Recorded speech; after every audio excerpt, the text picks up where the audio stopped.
ব্যবসা চালাতে গেলে দিতে হবে মোটা অঙ্কের টাকা। টাকা না দেওয়ার ফলে ব্যবসায়ী অফিসে চালানো হলো ব্যাপক ভাঙচুর। এই অভিযোগে কেন্দ্র করে উত্তেজনা ছড়ালো সোনারপুর ব্লকের খেয়াদহ 2 নম্বর গ্রাম পঞ্চায়েতে। জানা যাচ্ছে দীর্ঘদিন ধরে ওই এলাকায় ব্যবসা করেন আশিস হালদার। সম্প্রতি তার কাছে মোটা অঙ্কের টাকা দাবি করেন পঞ্চায়েত সদস্য সজল মণ্ডল।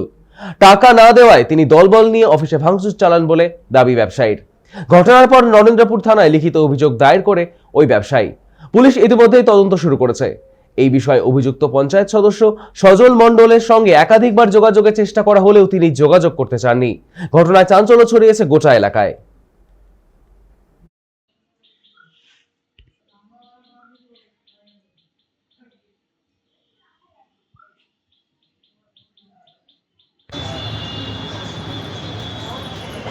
অভিযোগ, আমাদের একটা গোপালনগরে একটা ইমারতি ব্যবসার একটা দোকান রয়েছে।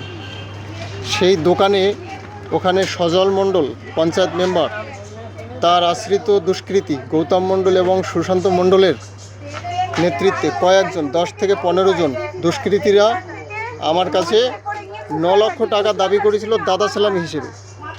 আমি সেই দাদা সেলামি দেইনি।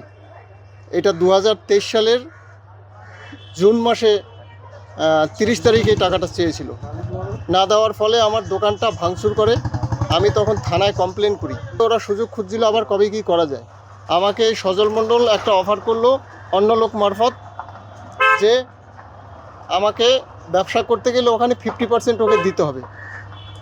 আমি এই 50% দিতে পারবো না বলে, কারণ ওখানে সামান্য কিছু ব্যবসা হয়, 10, 12, 15 হাজার টাকা লাভ হয় সারা মাস ব্যবসা করলে, সেটা দিতে পারবো না বলে আমি ব্যবসা বন্ধ করে দিই।